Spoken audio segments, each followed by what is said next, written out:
جو دور میرا اور آپ کا دور ہے نا، یہ تیز لوگوں کا دور ہے، چالاک لوگوں کا دور ہے۔ لوگ ایسی ایسی بات سناتے ہیں کہ بندہ حیران ہو جاتا ہے۔ چالاک مزاج، تیز طبیعت۔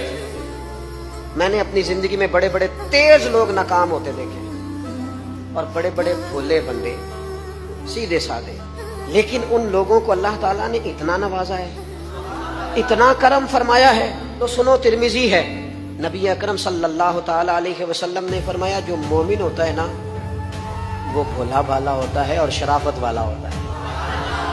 بلکہ ایک حدیث میں تو حضور فرماتے ہیں مومن اتنا بھولا ہوتا ہے کہ سامنے والا اسے بیوقوف سمجھنے لگ جاتا ہے، اس کا خیال ہوتا ہے اسے تو عقل ہی کوئی نہیں، مومن بھولا بھالا۔